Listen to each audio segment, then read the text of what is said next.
আজকাল টাকার গন্ধের চেয়ে মুখের দুর্গন্ধ অনেক বেশি ভয়ঙ্কর। টাকার অভাব মানুষকে ছোট করে না, কিন্তু কথার অভাব, বিবেকের অভাব এবং কৃতজ্ঞতার অভাব মানুষকে সত্যিই ছোট করে দেয়। মানুষের চরিত্র তার সম্পদ কিংবা টাকা পয়সা দিয়ে কখনোই মাপা হয় না, তার মুখ থেকে বের হওয়া কথাগুলো দিয়েই প্রকাশ পায়। কাউকে আঘাত করা কিংবা অপমান করা খুব সহজ, কিন্তু কারো মন জোড়া লাগানো খুব কঠিন। তাই অন্যের ভুল খোঁজার আগে নিজের ভুলগুলো শুধরান। আসসালামু আলাইকুম ভিউয়ার্স, কেমন আছেন সবাই? আলহামদুলিল্লাহ, আমরাও ভালো আছি।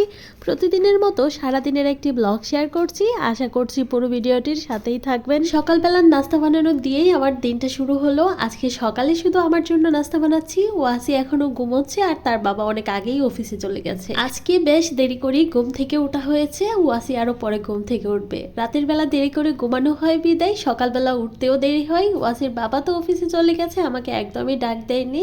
আমি উঠে আমার মতো করে নাস্তা বানিয়ে নিয়েছি, সে হচ্ছে বাইরে থেকে খেয়ে নিয়েছে। ডাল আর ডিম সেদ্ধ বসিয়ে নাস্তা খেতে গিয়েছিলাম। নাস্তা খেয়ে আবার হচ্ছে দুপুরে রান্নার জন্য গুছিয়ে নিয়েছি। অল্প স্বল্পই রান্না, আজকে শুধু ডিম, ডাল আর হচ্ছে করলা ভাজি করব।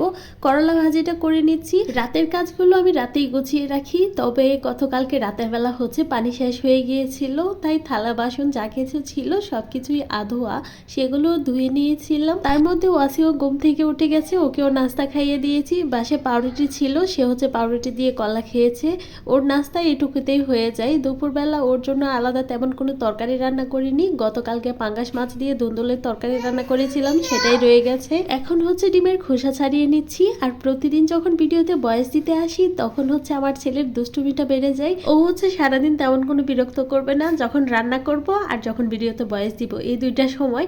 আর একটা সমস্যা হচ্ছে কি জানেন, বাইরে নিয়ে গেলে সে হচ্ছে বাসায় আসতে চায় না, সে বাইরেই থাকতে চায়, বাসায় আসবে না। এভাবেই কিন্তু চলছে আমার দিনগুলো। ও হচ্ছে আমার সারাদিনের সঙ্গী, হাসি কান্না দুষ্টুমি সব মিলিয়ে আলহামদুলিল্লাহ দিনগুলো কেটে যাচ্ছে এভাবেই। যখন বড় হয়ে যাবে তখন আর তো এরকম দুষ্টুমি করবে না, সবকিছুই স্মৃতি হয়ে থাকবে মায়ের কাছে। সন্তানরা হয়তো ভুলে যাবে, তবে মায়ের কাছে সন্তানের শৈশবটা আজীবন থাকবে। কথা বলতে বলতে এদিকে ডাল রান্না আর করলা ভাজি হয়ে গেছে। এক পাশে ভাত বসিয়ে দিয়েছি আর অন্য পাশে হচ্ছে ডিম বোনাটাও করে নিচ্ছি। আজকে যেহেতু ঘুম থেকে দেরি করে উঠেছি, রান্না বান্না সারতেও একটু সময় লেগেছে। গতকাল রাতের বেলা হয়তো বৃষ্টি এসেছিল, সকাল থেকে আকাশটাও মেঘলা মেঘলা। আর এদিকে হচ্ছে ভেবেছিলাম আমের ভর্তা করব, তারপর ভাবলাম না, আম শত বানাই। এবার আমের তেমন কোনোই আচার দেওয়া হয়নি। 3টা আম ছিল, সেগুলোই সেদ্ধ করে নিচ্ছি। কাঁচা আম দিয়ে আম শত করব আজকে। আর পরক্ষণেই কিন্তু খুব সুন্দর বৃষ্টি নেমে গেছে। সেদিন খুব ইচ্ছে করছিল বৃষ্টিতে ভিজতে, ছাতা নিয়ে বাইরে বের হয়েছিলাম, শুধু বৃষ্টির পানিতে পাগুলো ভিজিয়েছিলাম। আর তখন থেকেই ঠান্ডা সর্দি লেগে আছে, এখন পর্যন্ত ভালো হয়নি। আজকের ছোট্ট ভিডিওটি এখানেই শেষ করছি। কেমন হয়েছে কমেন্ট করে জানাবেন। সবাই অনেক বেশি ভালো থাকবেন, আমাদের জন্য দোয়া করবেন। আল্লাহ হাফেজ সবাইকে।